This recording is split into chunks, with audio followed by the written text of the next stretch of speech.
మేము విన్నాం సార్ 'పునీత్ రాజ్ కుమార్' సార్‌తో గూడా మీరు సాంగ్ పాడించారు. అవును ఆ సార్. ఫిల్మ్ గురించి, ఆ ఎక్స్‌పీరియన్స్ గురించి కొంచెం చెప్పగలుగుతారా? సార్ అదే ఆ ఫిల్మ్ పేరు 'గజానన్ అండ్ గ్యాంగ్' అని ఓకే. చెప్పి. సో, దానికి అభిషేక్ శెట్టి గారు director, okay Nagesh sir. Kumar sir producer. Okay. So, ఈ ఈ ప్రాజెక్ట్స్ చేస్తున్న దాంట్లో హ్మ్. ఈ ప్రాజెక్ట్ కూడా నాకు రావడం జరిగింది. ఓకే. సో, వన్స్ ఆ ప్రాజెక్ట్ కంపోజింగ్ అంతా అయిపోయిన తర్వాత ఈ సాంగ్ ఎవరు పాడితే బావుంటదనుకున్నప్పుడు హ్మ్. రెగ్యులర్ సింగర్ పాడకూడదు. ఓకే. సో, ఎందుకంటే ఆ సాంగ్ కంపోజిషన్ అలాంటిది. ఒక ఓకే. యూనిక్ కల్చర్ కావాలి. ఓకే. సో, అందుకని నేను ఇట్లా పునీత్ సార్‌తో అనుకున్నప్పుడు డైరెక్టర్, ప్రొడ్యూసర్ కూడా సపోర్ట్ చేశారు. ఓకే. అండ్ అలాగే కాంటాక్ట్ అయ్యాము. Hmm. Corona time. Corona time. Corona okay. Time. So, చాలా గ్యాప్ హ్మ్. వచ్చింది మధ్యలో. సార్ అనవైలబిలిటీ.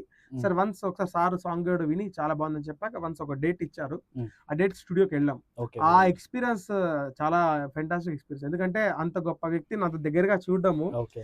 సో, అంటే ఆయన డౌన్ టు ఎర్త్ అంటారు కదా సార్! అవును. అది చాలా చిన్న పదం ఆయన దృష్టిలో. చాలా ఆయన అంతకంటే అసలు ఒక లేమ్యాన్ లాగా, ఓకే. Good layman sir. లాగా అంటే అసలు మ్యూజిక్ ఏమి తెలియనట్టుగా సార్ బిహేవ్ చేస్తారు. కానీ అసలు వెరీ నాలెడ్జబుల్ పర్సన్. ఎందుకంటే ఓకే.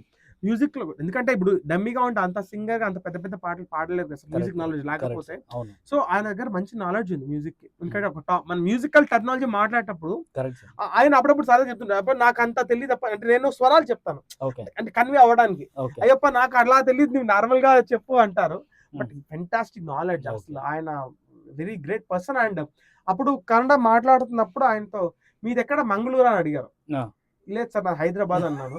లేదు బట్ కన్నడ ఇంత బాగా మాట్లాడుతున్నా అంటే, అంటే ఒకటి మనము ఒక భాషని గౌరవించాలనుకున్నప్పుడు అక్కడ ఉంటున్నప్పుడు 100% నేర్చుకోవాలి. నేర్చుకోవాలి. And correct sir. అప్పుడు ఆ రెస్పెక్ట్ ఇచ్చినట్టు మనం. కరెక్ట్. Correct so, sir. అది ఫెంటాస్టిక్ సెషన్ ఆయన అప్రిషియేట్ చేశారు. సాంగ్ చాలా బాగా అప్రిషియేట్ చేయడం ఓకే. జరిగింది. అండ్ సాంగ్‌లో ఉన్న వేరియేషన్స్ కానీ, ఆ సాంగ్‌ని వేరే లెవెల్‌కి తీసుకెళ్లారు సార్. Very good sir. ఎందుకంటే ఆయన పాడబట్టి ఆ సాంగ్ మీరు యూట్యూబ్‌లో కూడా ఇప్పుడు 'నాన్ వరల్డవనే' అంటే వస్తుంది. హ్మ్. చాలా ఓకే. మంచి సాంగ్. మంచి మంచి హిట్ కూడా అయింది సాంగ్. సో, ఆయన ఆ 45-1 అవర్ సెషన్ ఏదైతే అది నా లైఫ్‌లో మర్చిపోలేను. ఆయన అంత ఎంకరేజ్ చేశారు. అంత ఓకే. సపోర్ట్ చేశారు. డెఫినిట్‌గా సాంగ్ హిట్ అవుతుందని ఆయన ట్రస్ట్ చేశారు. ఆ ఆపర్చునిటీ ఇచ్చినందుకు ఆయనకు చాలా థాంక్స్.